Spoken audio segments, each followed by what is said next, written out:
Olá você, bem-vindo ao podcast da Terça da Riqueza. Meu nome é Alexandre Mendonça, Meu nome é André Mendonça. nós somos da Mover Educação Financeira e hoje a gente vai falar sobre jogos NFT. NFT é um assunto que está muito em alta, alguns jogos estão usando NFT e a gente quer entender. NFT, jogos NFT estão aderentes à estratégia para atingir a máxima liberdade financeira? O que você acha? Se você gostar do conteúdo desse vídeo, não deixe de compartilhar, segue a gente nas nossas redes sociais e vamos para o nosso tema. Antes de mais nada, acho que é importante a gente conceituar o que é NFT, né?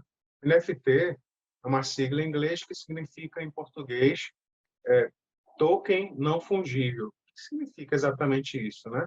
Token dá a ideia de certificado, algo único. Não fungível dá uma ideia de exclusividade.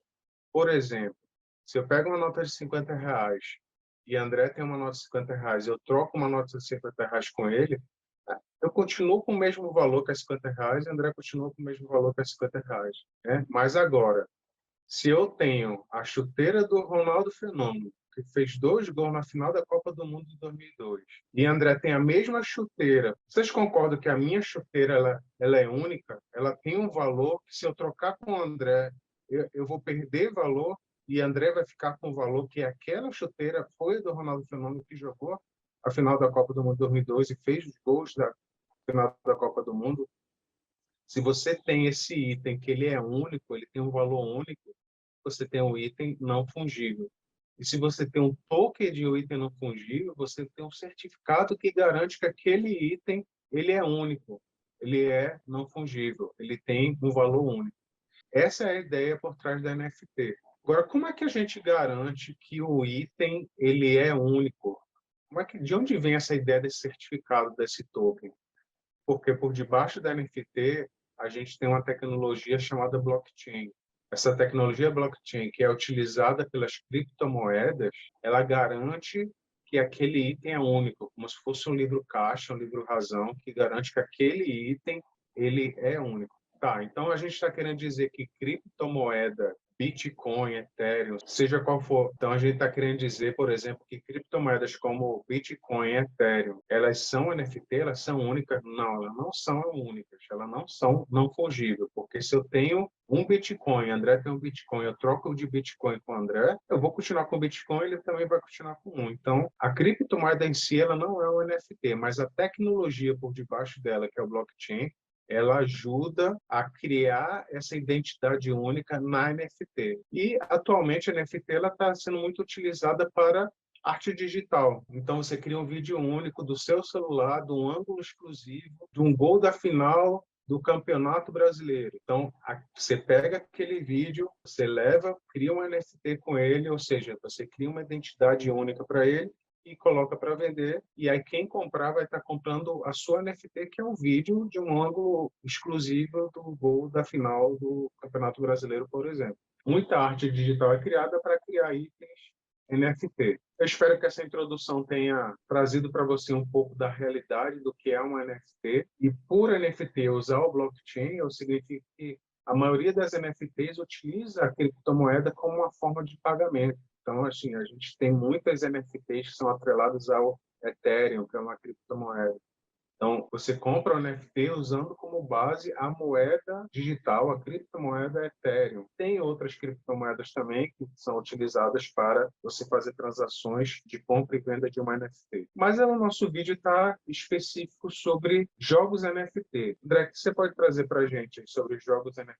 Então, os jogos NFT, Alexandre, eles são projetos que a comunidade ou até uma empresa específica em que se cria uma plataforma em que participantes podem comprar itens NFT de um jogo específico. Esse item NFT, ele, por exemplo, se você tem um jogo de avião, os participantes que querem entrar nesse jogo, eles têm que obrigatoriamente fazer a aquisição de um item NFT que é um avião desse jogo. Após o participante realizar a aquisição desse item NFT, que nesse caso que a gente está aqui exemplificando seria um avião, o jogador pode iniciar sua trajetória nesse jogo, e geralmente esses jogos NFT, eles pagam uma recompensa por cada atividade que você realiza ou pelo seu desempenho. Massa, André, entendi aí a proposta do jogo NFT, mas a dúvida que a gente lançou lá no início do vídeo permanece, né? A gente quer entender a aderência do NFT, do jogo NFT, à máquina da liberdade financeira. Máquina da liberdade financeira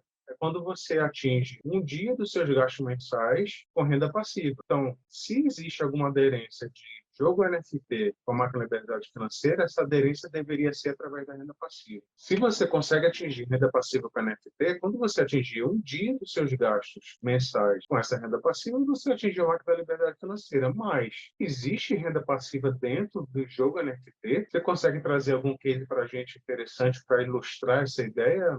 Sim, sim, sim, Alexandre. Eu tenho sim uma situação para exemplificar para vocês de um caso que aconteceu há poucos dias, no fim do mês de janeiro de 2022. Então, essa situação aconteceu com o jogo NFT, o CryptoCar. E como é que funciona esse CryptoCar? Esse jogo ele funcionava da seguinte forma: cada jogador, para poder entrar no jogo, ele tinha que adquirir uma NFT, um carro. Esse carro ele era adquirido por meio da moeda, da criptomoeda do próprio jogo, que é denominada de Secar. Então, para que um participante ele pudesse fazer a compra dessa NFT para iniciar com o seu jogo, né, o participante ele teria que desembolsar 400 secar, o que chegou a custar cerca de R$ 200.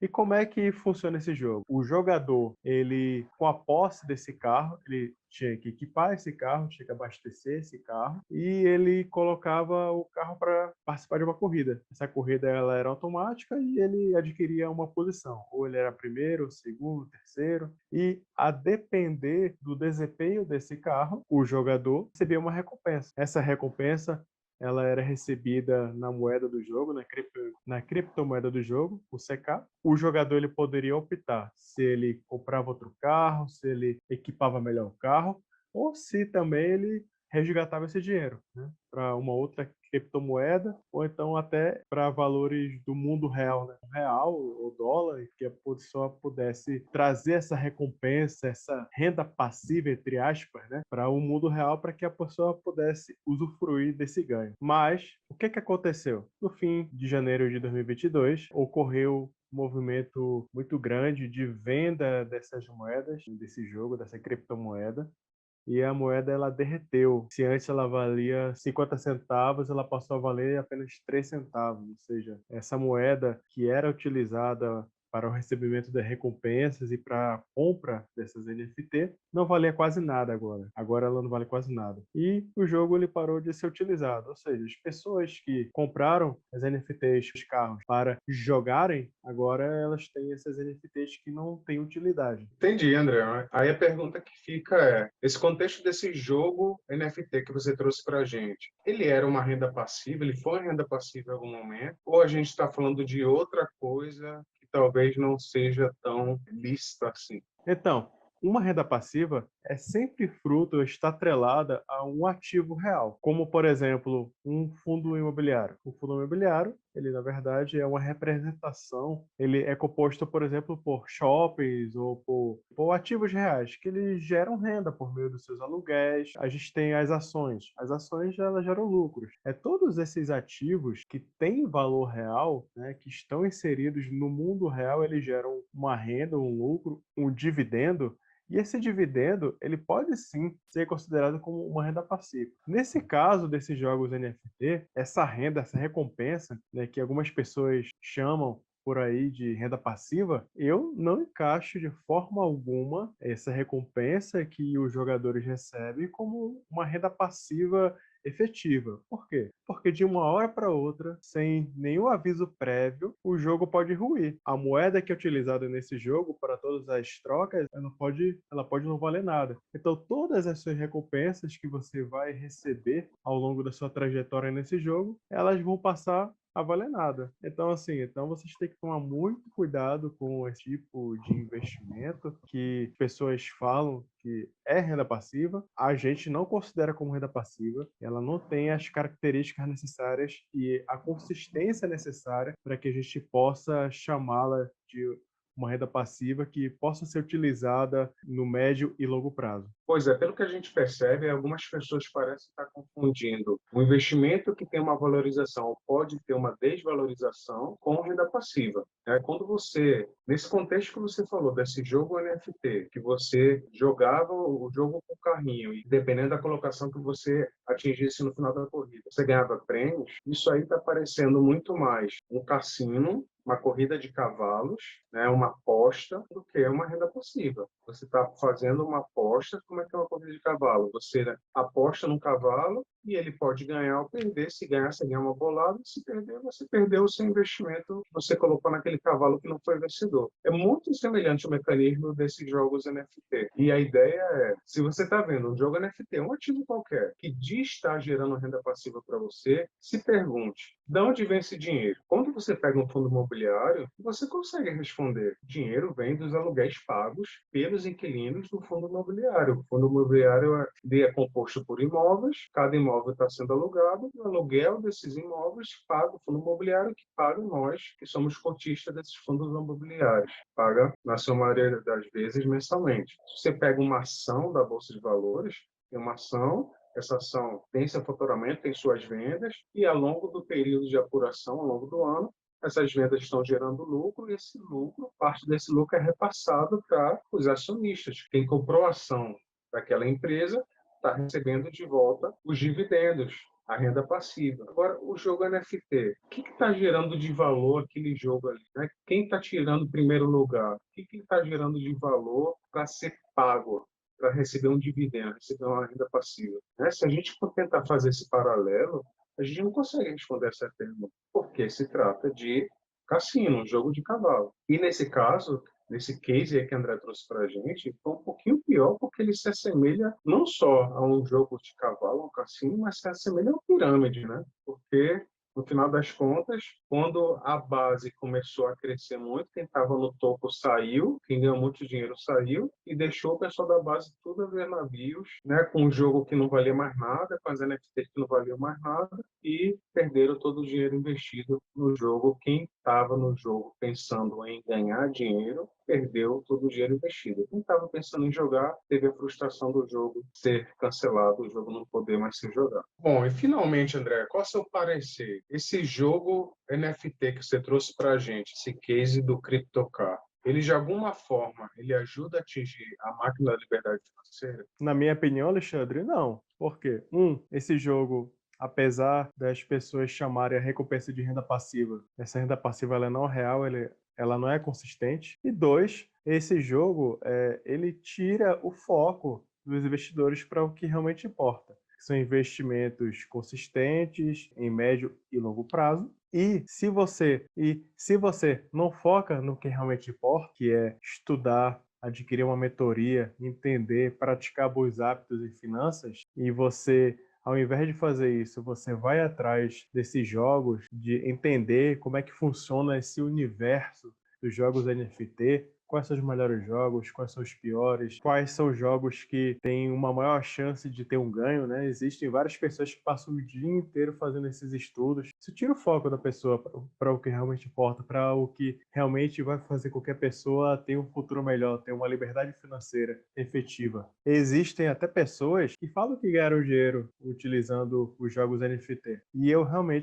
acredito nessas pessoas. Mas o que essas pessoas têm que ter em mente é que esses ganhos, eles não vão fazer essas pessoas ficarem ricas ou ter um futuro melhor. É aquele ganho que você teve em um curto prazo e que, com certeza, se você tiver planos para aumentar esses ganhos, você com certeza vai ter problemas muito em breve. Por quê? Porque esses jogos são de curto prazo, eles não têm uma consistência econômica por trás. Então, logo, logo, eles vão ruir. Então, assim, a nossa recomendação, não é, Alexandre? É que vocês foquem no que realmente importa. Foquem em uma estratégia que vai dar frutos para você e para sua família.